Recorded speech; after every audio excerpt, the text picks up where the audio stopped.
The Google Pixel 2 is already the best Android phone you can buy, but it can always be better.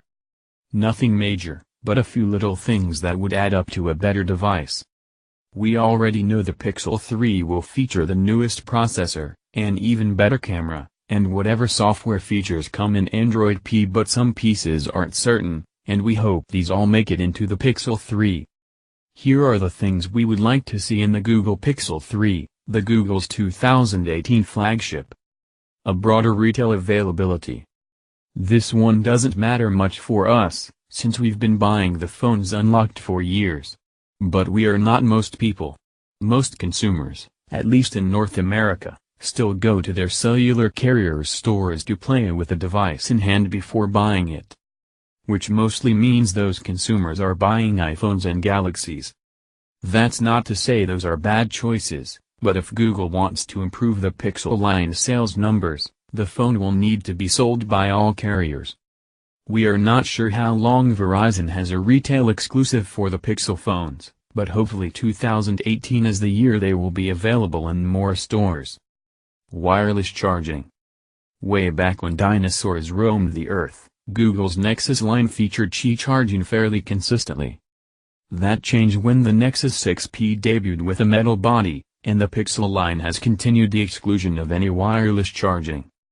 With the latest iPhones popularizing wireless charging more than ever and the wireless charging standard settling, we'd really like the next Pixels to bring back Qi charging. This will necessitate moving away from the metal back to using glass, but we think the trade-off would be well worth it. There are some Qi charging adapters that would work with the current Pixels, but that would mean we couldn't use the USB port to connect to our Android Auto head unit. Faster wired charging. Wireless charging is for when our phone would sit overnight, but when we need to charge in a hurry, nothing works better than just plugging in a cable.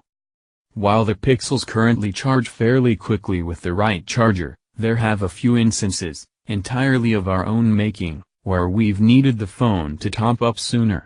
The Essential phone can recharge at a blistering 27 watts, while the Pixels don't charge any faster than 18 watts. That's still plenty fast for most situations, but not all. iPhone X style gesture navigation. We haven't had a chance to use an iPhone X, but it seems like everyone who has used one has loved the gesture navigation. OnePlus has started experimenting with similar gestures, which serve as a proof of concept for how gestures could work with Android's back-end multitask system. This is something that would probably come to older phones with the Android P update, so if this is something Google is working on, we'll probably see it at this year's Google I/O. Some sort of secure face unlock. This isn't something we are likely to use if a fingerprint sensor is also present, but would be a good option nonetheless. A secure face unlock system would be great when using gloves during the winter months, especially if it can tie into Google Pay. We still want a fingerprint sensor present, either remaining on the back or built into the screen. Giving users a choice on which biometric system to use would be perfect for us. Android has had insecure face unlock for years, but a native solution that plugs into the same API that are used for fingerprint sensors would be the best thing for the platform going forward. Last but not the least, it could be great to put a 3.5mm headphone jack on the Google Pixel 3. We hope Google could hear us and make that. Which features do you expect the most for the Google's 2018 flagship? Don't hesitate to share your thoughts and comments. If you want to discover more Android-related content, you can also subscribe to the S Sorrels channel.